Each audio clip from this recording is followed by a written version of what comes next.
Hi! Here are 20 uncommon words in Filipino.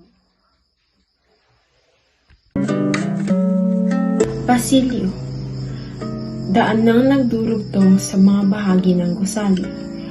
Ang halimbawa nito sa pangungusap ay, lumabas siya sa maliwanag na silid patungo sa pasilyo. Tagitab. Ito ay isang matandang salitang Tagalog na orihinal na nangangahulog ng sparks, alipato, o liyab.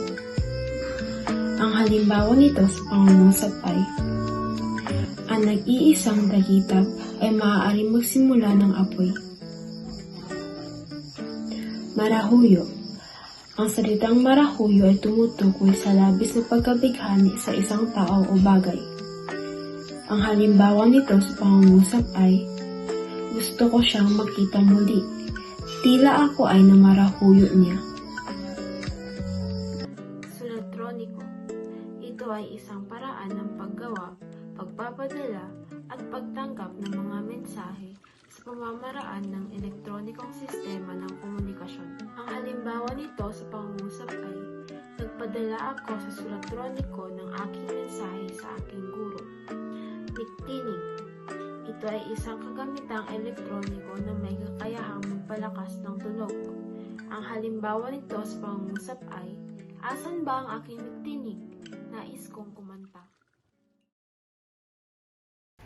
Alam mo ba, nahuli daw si Matt ng mga pulis kahapon. Bakit? E paano? Naggumon sa marijuana. Gumon? Ang gumon ay nangangahulugang pagkahilig o pagkalulong sa isang bisyo. Alam mo ba ba't nagkatuluyan si Carmela at si Jen? Bakit? Dahil daw may dalisay na puso si Carmela. Dalisay?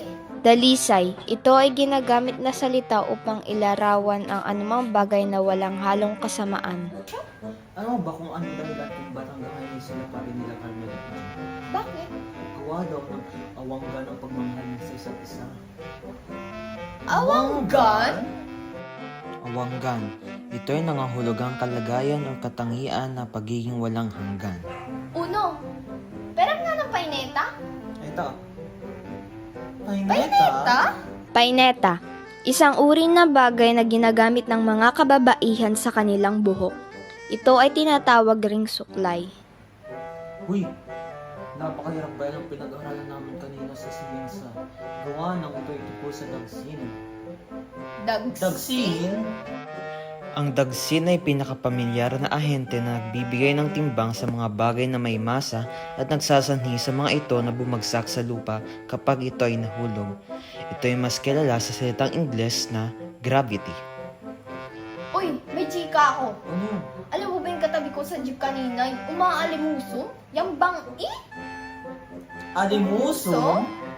Alimusom, nangangahulugang malansa o may masamang amoy.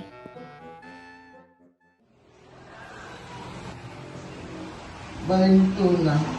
Ang kahulugan ng balintuna ay kabaligtaran ng tunay na pangyayari, paradoxical. Ang halimbawa nito ay, ang bid ay nagtagumpay, balintuna dahil sa pagtatangka ng kanyang karibal na pigilan ito. Dungawan. Ang dungawan o bintana ay bahagi ng isang bahay o gusali.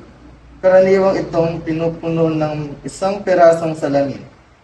Ito ay maaaring may iba't ibang mga hugis at sukat, kabilang ang mga hugis, parihaba, parsukat, kabilog, o hindi regular na hugis. Ang halimbawang pangungusap ay, si Judy ay sumilip sa dungawan. Himantol. Ang himantol ay ginagamit sa pagdikit ng mga bagay-bagay. Ang halimbawang pangungusap nito ay, ang dami kong nagamit na himantol sa aking ginagawang proyekto upang maging matibay ang pagkakadikit nito. Hinulma.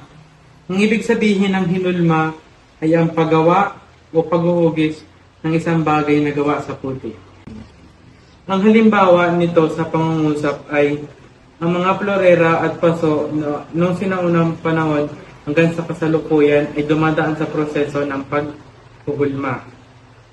Alapaap. Ang ibig sabihin ng alapaap ay ang manipis na ulap sa kalangitan o sa impapawid. Ang halimbawa nito sa pangungusap ay, nakakakita ka ba ng alupaap tuwing tumitingin ka sa kalangitan? Paghahabi. Ang ibig sabihin ng paghahabi ay ito ay isang proseso sa paggawa ng tela o iba pang mga kagamitan na gawa sa abaka o iba pa. Ang halimbawa sa pangungusap nito ay, ang paghahabi ay ang tawag sa proseso na ginagamit sa sinaunang panahon o kahit hanggang ngayon sa paggawa ng mga iba't ibang uri ng mga kasuotan.